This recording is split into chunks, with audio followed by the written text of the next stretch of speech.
Hello दोस्तों, मैं फिर आ चुका हूँ एक टैली का नया वीडियो लेके। आज मैं आपको पढ़ाने वाला हूँ नन अकाउंटिंग। हमारे टैली में नन अकाउंटिंग वाउचर कितने प्रकार के होते हैं और ये काम क्या करते हैं। ओके, तो हम टैली में चलते हैं और वहाँ पे हम प्रैक्टिकल देखते हैं। ओके, तो मैं यहाँ पे टैली ऑलरेडी ओपन किया हुआ है और यहाँ पे मैं जाता हूँ और यहाँ पे मैं कंपनी बना लेता हूँ। Company it's up to you, company आप किसी नाम से भी बना सकते हैं। ओके, चलो मैंने यहाँ पे कंपनी बना लिया। यहाँ पे उत्तर प्रदेश डाल दिया स्टेट मेरा, और इसे ऑल एक्सेप्ट, कंट्रोल ए ऑल एक्सेप्ट याद रखिएगा। ओके, और यहाँ पे मेरा कंपनी बन चुका है। लेकिन अब इसमें करना क्या है, एक नॉन अकाउंटिंग क्या होते हैं, कैसे होते हैं, चलिए हम इसको थोड़ा सा इंट्रोडक्शन हम जान लेते हैं। तो यहाँ पे वर्ड में हमने कुछ डेटा लिया हुआ है जिसको हम अंडरस्टैंड करने वाले हैं। ओके, तो यहाँ पे मैं वर्ड को ओपन करता हूँ और यहाँ पे इसका इंट्रोडक्शन है, नॉन अकाउंटिंग वाउचर। यहाँ पे देखिए क्या मैंने लिखा है, non accounting voucher in Tally there are two types of voucher. पहला होता है नॉन अकाउंटिंग वाउचर, दूसरा होता है non accounting voucher. Accounting voucher का मतलब ये होता है कि जो भी आप ट्रांजेक्शन्स करते हैं, आई मीन एंट्री करते हैं, उसका बैलेंस शीट पे ऑटोमेटिक इफेक्ट पड़ता है। इसको नीचे मैंने लिखा हुआ, their voucher have direct effect on balance sheet. मतलब अकाउंटिंग जो भी आपने इसके पहले वीडियो में मेरा अगर आपने क्लास अटेंड किया होगा उसमें देखा होगा, तो उसमें मैंने जिक्र भी किया है कि अगर अकाउंटिंग वाउचर जो भी आप ट्रांजेक्शन्स करते हैं जो भी, तो वो बैलेंस शीट पे इफेक्ट पड़ता है। Are you getting?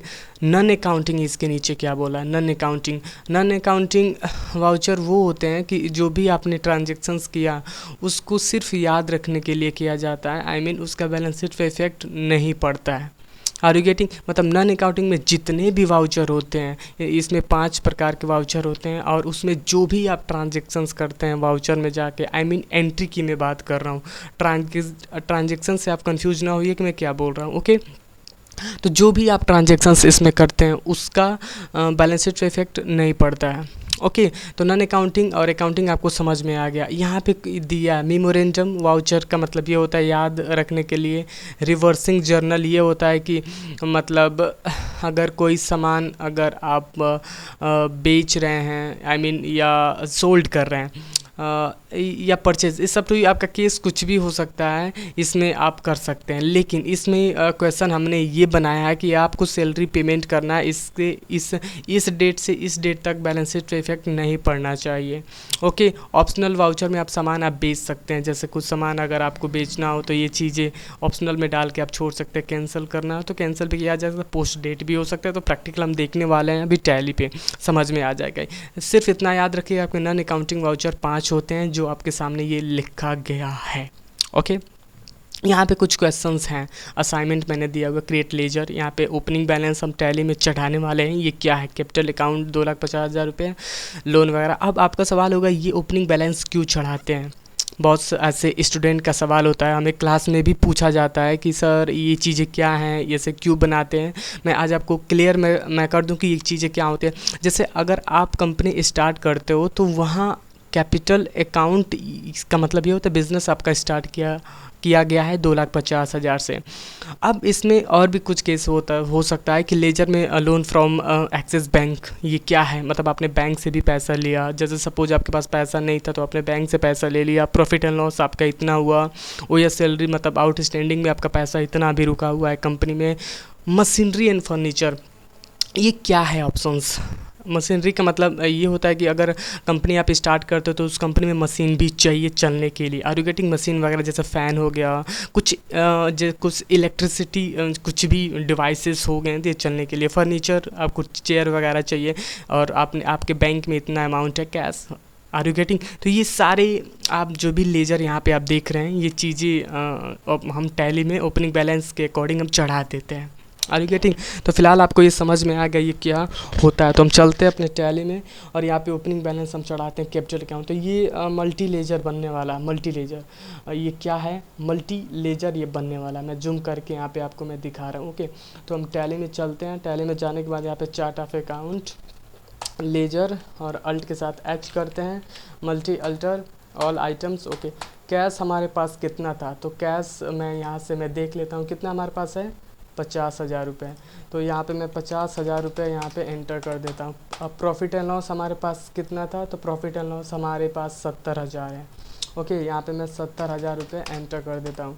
उसके बाद क्या दे रखा है, कैपिटल अकाउंट दिया होगा, यस कैपिटल अकाउंट 2,50,000 रुपये दिया हुआ है। तो यहाँ पे कैपिटल अकाउंट मैं डाल देता हूँ, कैपिटल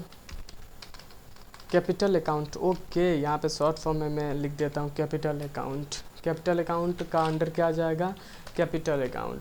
ओके, कैपिटल अकाउंट का अंडर 2,50,000 रुपये मैंने डाल दिया। उसके बाद क्या दे रखा है, दे रखा है लोन फ्रॉम एक्सिस बैंक, मतलब हमने बैंक से भी पैसा लिया हुआ है। Okay, loan from axis bank, यहाँ पे मैंने डाल दिया लोन फ्रॉम एक्सिस बैंक।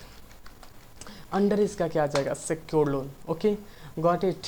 इसका अमाउंट क्या दे रखा है, 1,50,000 रुपये यहाँ पे दिया हुआ है। ओके, 1,50,000 रुपये। उसके नीचे दिया था ओएस सैलरी। ओएस सैलरी का अंडर क्या आ जाएगा, ओएस सैलरी करेंट लायबिलिटी, जिसका अमाउंट क्या दे रखा है, 30,000 रुपये। तो यहाँ पे मैं 30,000 रुपये ओपनिंग बैलेंस यहाँ पे मैं चढ़ा देता हूँ। उसके बाद दे रखा है मशीनरी। मशीनरी का अंडर क्या आ जाएगा, फिक्स एसेट, जो कि अमाउंट यहाँ पे दिया है 1,80,000 रुपये, 1,80,000 रुपये। उसके बाद फर्नीचर दिया है, फर्नीचर का अंडर क्या जाएगा आपका, फिक्स एसेट, और यहाँ पे अमाउंट क्या दे रखा है, 1,20,000 रुपये, 1,20,000 रुपये। उसके बाद क्या दे रखा है, बैंक ऑफ इंडिया। ओके, हमारे बैंक में इतना पैसा है, बैंक ऑफ इंडिया, इसका अंडर क्या आ जाएगा, बैंक अकाउंट, क्योंकि बैंक आपका बैंक ही है, और जिसका अमाउंट क्या दे रखा है, 1,50,000 रुपये। और यहाँ पे मैं 1,50,000 रुपये एंटर कर देता हूँ। और यहाँ पे ऑलरेडी हमने कैश डाल ही दिया, तो कैश को स्किप करते हैं, और कंट्रोल ए ऑल एक्सेप्ट, मैंने ओपनिंग बैलेंस चढ़ा दिया। ओके, अब यहाँ पे आप बैलेंस शीट में आप देख पाएंगे कि टोटल मेरा 5 लाख आया है, डिफरेंस नहीं दिखा रहा। टैली का कहना ये है कि अगर डिफरेंट दिखाता है तो आपकी कंपनी में कुछ ना कुछ लॉस हो रहा है। Okay, got it. यहाँ पे अल्ट के साथ F1 कीजिए, सारा डिटेल शो करने वाला कि फिक्स एसेट के अंदर क्या आ रहा है, करेंट एसेट के अंदर क्या आ रहा है, कैपिटल अकाउंट के अंदर क्या आ रहा है, सिक्योर्ड लोन के अंदर क्या आ रहा है, आई मीन लोन के अंदर क्या आ रहा है। मैं उल्टा बोल दिया, ओके नो प्रॉब्लम, कोई दिक्कत नहीं। तो यहाँ करेंट लायबिलिटी के अंदर क्या आ रहा है, ये सारी चीज़ें आप देख पाएंगे लायबिलिटी में एंड एसेट के अंदर, मतलब हमारा एक भी डिफरेंस नहीं दिखा रहा है। Okay, got it. अब मैं यहाँ से टैली में बैक हो जाता हूँ, और हमारा क्वेश्चन, पहला क्वेश्चन क्या बोल रहा है, पहला क्वेश्चन बोला कि कंपनी गिव कैश RS 40,000 रुपये to an employ mister Akash by the machinery, the actual bill is not confirm, new pass the memorandum entry on 1/4/21। मतलब ये क्वेश्चन सीधा सीधा मैं आपको समझाता हूँ, ये बोल कर कह रहा कि 1/4/21 को आकाश एक एम्प्लॉय है जिनको 40,000 रुपये दिया जा रहा है मशीनरी खरीदने के लिए। Are you getting? तो ये कंपनी से तो एक्सपेंसिव हो रहा है ना मशीन। अगर मैं बोला कि चलो अब जाओ 40,000 लेके जाओ, ये सामान लेकर आओ, तो कंपनी के लिए वो 40,000 क्या होगा, एक्सपेंस होगा।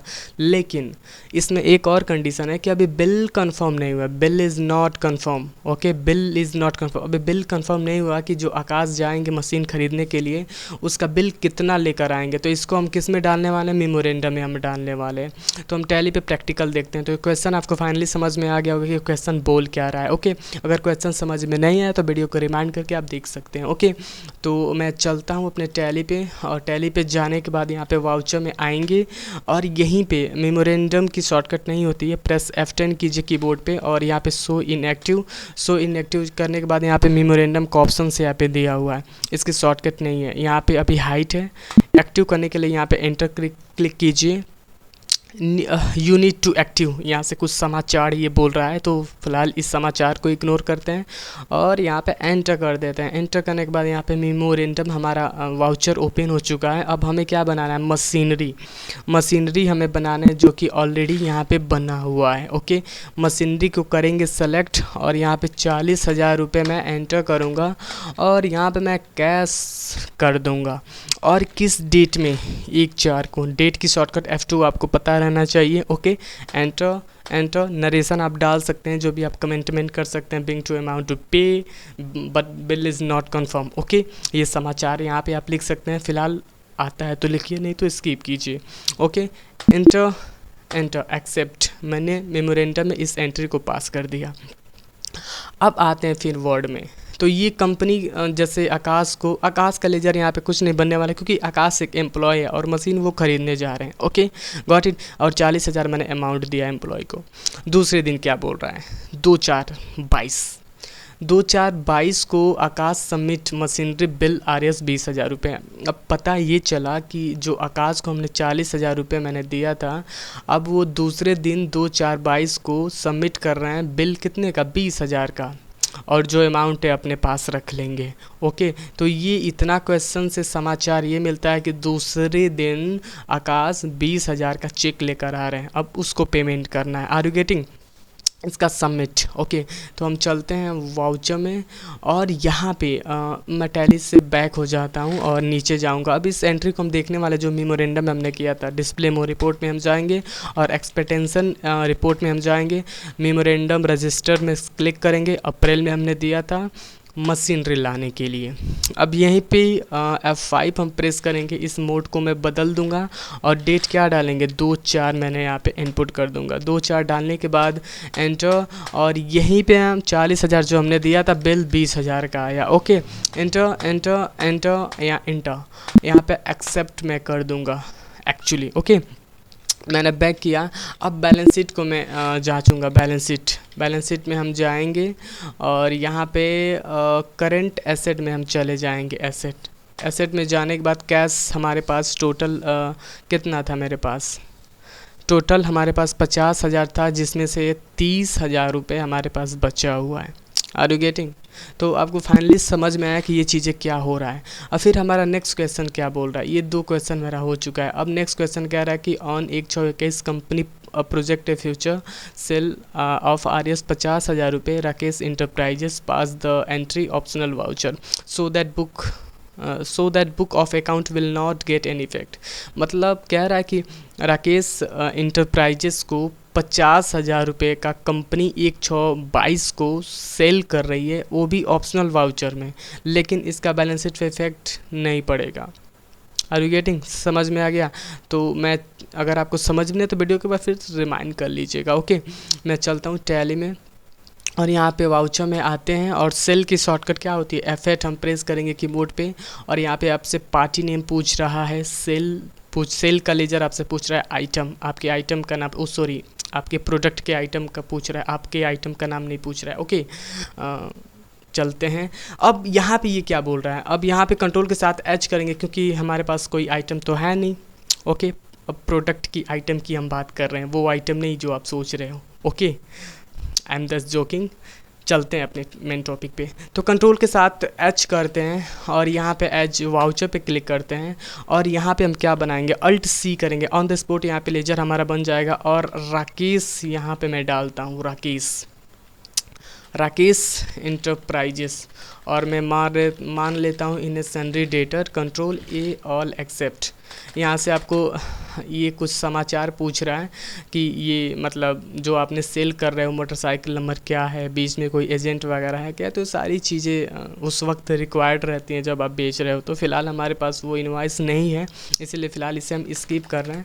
एंटर एंटर एंटर एंटर करने के बाद यहाँ पे मैं 50,000 रुपये मैं यहाँ पे एंटर कर दूँगा। एंटर करने के बाद न्यू रेफरेंस, और यहाँ पे मैं Alt C करके सेल का लेजर हम बनाने वाले हैं। सेल का लेजर यहाँ पे हम बना लेंगे। सेल का अंडर क्या आ जाएगा बताइए ज़रा, आप कमेंट सेक्शन में बता दीजिएगा कि सेल का अंडर क्या आ जाएगा। ओके, परचेज मत बताइएगा। ओके, सेल का अंडर सेल ही जाता है, और यहाँ पे कंट्रोल A कर देंगे। एक्सेप्ट करने के बाद यहाँ पे आप के आइटम का नाम पूछे, सॉरी आपकी आइटम का नाम नहीं पूछ रहा है, वो आइटम का नाम पूछ रहा है, आप क्या बेचना चाहते हैं। ओके, अपने आइटम का नाम मत जानिएगा, नहीं तो सबको पता चल जाएगा। ओके, एंटर करने के बाद यहाँ पे कंट्रोल के साथ L प्रेस करेंगे, ऑप्शनल वाउचर। ओके, समझ में आ गया, ऑप्शनल ये यहाँ पे एक्टिव हो चुका। स्टेटस ऊपर आप देख पा रहे होंगे, ऑप्शनल वाउचर। राकेश इंटरप्राइजेस को हम सेल कर रहे हैं। फ़िलहाल अभी कुछ पता नहीं है कि मैं क्या बेच रहा हूँ, लेकिन बस हाँ बेचा जा रहा है। ओके, यहाँ पे F2 करते हैं और यहाँ पे 1/6 डाल देते हैं, 1/6। ओके, शॉर्टकट तो आपको पता होगा डेट की। एक्सेप्ट मैं कर दूंगा। Are you getting? समझ में आ गया। अब नेक्स्ट क्वेश्चन आपका क्या बोल रहा है, नेक्स्ट क्वेश्चन ये बोला, ये आपको कंपनी प्रोजेक्ट फ्यूचर, ये आपको क्वेश्चन मैंने कंप्लीट कर लिया। अब नेक्स्ट क्वेश्चन क्या कह रहा है, फॉर द मिड टर्म, बीच, मिड टर्म का मतलब होता है बीच, analyse for financial statement on, एक साथ pass the reversing journal entry salary due for the month of July 2022 of RS 35,000 रुपये and entry should reverse after एक आर्टिकल। ये क्या कह रहा है क्वेश्चन, समाचार है ये, हिंदी में हम समझाते हैं। ओके, कह रहा है कि कुछ कंपनियां ऐसे होती हैं जो तिमाही और छमाही में अपने बैलेंस शीट को एनालाइज करती हैं और कुछ चीज़ें वहाँ पे छूट जाती हैं। जैसे कुछ चीज़ें छूट गई तो जो भी यूजर्स काम करते हैं नीचे, जैसे ओनर बोला यूजर से, आई मीन यूजर जो एम्प्लॉय होते हैं, छोटे छोटे जो काम करते हैं, ओके, बोला कि आप इसमें कुछ आउटस्टैंडिंग कुछ सैलरी है, आप उसे पेमेंट कीजिए, लेकिन उसका बैलेंस शीट पे इफेक्ट नहीं पड़ना चाहिए। ओके, तो यहाँ पे मेरा क्वेश्चन क्या कह रहा है कि सैलरी अभी ड्यू है, अभी बकाया पैसा है, अभी पेमेंट करना है, लेकिन इसका बैलेंस शीट पे इफेक्ट नहीं पड़ना चाहिए। तो इसको आप रिवर्सिंग जर्नल में आप पेमेंट करो, रिवर्सिंग जर्नल में। तो यहाँ पे 31/7/22 और 1/8/22 तक ही इफेक्ट नहीं पड़ेगा, उसके बाद ये पड़ जाएगा। Are you getting? तो हम डेट के अकॉर्डिंग करने वाले हैं। तो हम चलते हैं अपनी टैली में, और टैली में कैसे करते हैं इसको हम प्रैक्टिकल देखते हैं। ओके, आ गए टैली में, अब इसी वाउचर में है और यहीं पे F10 करेंगे। F10 करने के बाद यहाँ पे शो इनएक्टिव, और यहाँ पे रिवर्सिंग जर्नल आपके सामने दिख रहा होगा, जो मैं जूम करके मैं आपको दिखा रहा हूँ। ओके, यहाँ पे देखिए रिवर्सिंग जर्नल, इसकी कोई शॉर्टकट नहीं होती है। ओके, मैं इसे थोड़ा सा स्केप कर दिया, एंटर। ये समाचार फिर आपसे कुछ कह रहा है, इसे इग्नोर करते हैं, एंटर कर देते हैं। एंटर करने के बाद यहाँ पे आपके सामने खुल गया है। अब हमें सैलरी को पेमेंट करना है, तो यहाँ पे सैलरी, यहाँ पे हम एक लेजर बनाएंगे ऑन द स्पॉट। कंपनी से कोई भी खर्चा होता है, क्या होता है ज़रा बताइए? कंपनी से इनडायरेक्ट एक्सपेंसिव होता है, क्योंकि इसमें कोई खर्चा ऐड ही नहीं होता है, ये फिक्स रहता है जो भी अमाउंट एक्सपेंस हो रहा है। ओके, एंटर करने के बाद यहाँ पे कंट्रोल A। यहाँ पे मेरा क्या है, 35,000 रुपये, जो मैंने क्वेश्चन में पढ़ा हुआ था। ओके, और ये आउटस्टैंडिंग में है, तो आई मीन इससे OS सैलरी ये क्या जाएगा हमारा, करेंट लाइबिलिटी, यहाँ बन क्यों नहीं रहा? OS सैलरी हमने बनाया था क्या? ओके, OS सैलरी को क्लिक कर देते हैं, ऑलरेडी है, ले उठा लीजिए, अगर नहीं है तो बना लीजिएगा। Are you getting? तो OS सैलरी मैंने यहाँ पे ऑलरेडी बनाया था, तो बन नहीं रहा था। Okay, got it. तो यहाँ पे मैं डेट में क्या डाल देता हूँ, 31/7 हमने डाला, जो 31/7 और यहाँ पे 1/8 तक अप्लीकेबल रहेगा। ओके, और इससे रिवर्सिंग जर्नल में हम कर रहे हैं, आप देख पा रहे हैं डेट 31 जुलाई से 1-8 अगस्त तक अप्लीकेबल रहेगा। नरेशन हम डाल सकते हैं अगर डालना चाहें तो, नहीं तो आप फिलहाल स्किप कीजिए, एक्सेप्ट कीजिए, कंट्रोल A या एंटर। तो ये समझ में आ गया ये चीज़ें क्या हैं। उसके नीचे ये क्या बोला, नाउ विव द PL मतलब profit and loss, and BS balance sheet, and यहाँ पे मैंने गलत लिखा है, बताया करो जी गलत लिखते हैं तो। ओके, एन मैंने 2 बार एन हो गया, चलो इसे भी इरेज कर देते हैं। तो BS एन 31/7/22 बाई क्रिएटिंग सैनेरियो का मतलब ये होता है परिदृश्य। Okay, including the optional and reversing journal entry, जो भी हमने किया उसको सिनेरियो बना के बैलेंस शीट पे इफेक्ट हम लोग डलवाते हैं। तो सबसे पहले हम टैली में जाएंगे। टैली में जाने के बाद यहाँ पे मैं टैली में बैक होता हूँ, बैक होने के बाद क्रिएट पे जाएंगे और यहाँ पे शो मोर करेंगे। यहाँ पे सिनेरियो नहीं दिख रहा है मेरा, ओके, आप देख पा रहेंगे कि सिनेरियो यहाँ पे नहीं दिख रहा है। शो मोर पे जाएंगे और यहाँ जाने के बाद सिनेरियो पे क्लिक करेंगे और यहाँ पे क्या बनाएंगे, मिड टर्म के नाम से हम बनाएंगे इंक्लूडिंग एक्चुअल। यस, ये भी इंक्लूडिंग, देखिए यहाँ पे इंक्लूडिंग एक्चुअल का मतलब ये, चलिए आपकी नॉलेज के लिए बता देंगे क्या है। इंक्लूडिंग एक्चुअल का मतलब ये होता है जो भी आपका एक्चुअल बैलेंस शीट है, एक्चुअल बैलेंस शीट मतलब जो भी अकाउंटिंग की मैं बात कर रहा हूँ, नॉन अकाउंटिंग ने जो आपने किया था ऑप्शनल, रिवर्सिंग, मेमोरेंडम, जो भी, उसको छोड़ के जो भी आप का एक्चुअली है, तो क्या उसको भी लेना चाहते हैं क्या? यस, तो आप उसे नो मत कीजिएगा, यस कीजिएगा, क्योंकि हमें वो भी चाहिए। एंटर करने के बाद इंक्लूड करने वाले हैं क्या, सेल, क्योंकि हमने सेल किया था ऑप्शनल वाउचर में, और यहाँ पे रिवर्सिंग जर्नल को भी हम सेलेक्ट करने वाले हैं। ओके, एक्सक्लूड हम कुछ नहीं करने वाले। एंटर मैंने ये सारी चीज़ें कर लिया। अब जाएंगे हम बैलेंस शीट में। बैलेंस शीट में जाने के बाद यहाँ पे एंटर करेंगे, यहीं पे Alt+C करेंगे, यहाँ पे for the blank of beginning मतलब 1 अप्रैल से हमारा क्या था 31/7, जो वहाँ पे आप देख पाएंगे 31/7 मैंने क्यों डाला आप देख लीजिए, यहाँ पे 31/7 है, 31/7 तक। ओके, जो यहाँ पे मैं दिखा रहा हूँ आपको हाईलाइट करके। ओके, मैं टैली में आता हूँ और यहाँ पे बाय डिफ़ॉल्ट मैं रहने देता हूँ। और हमने क्या बनाया था scenario, type the value of the show, क्या एंटर। एंटर करने के बाद आप एंटर कर देंगे एक्सेप्ट।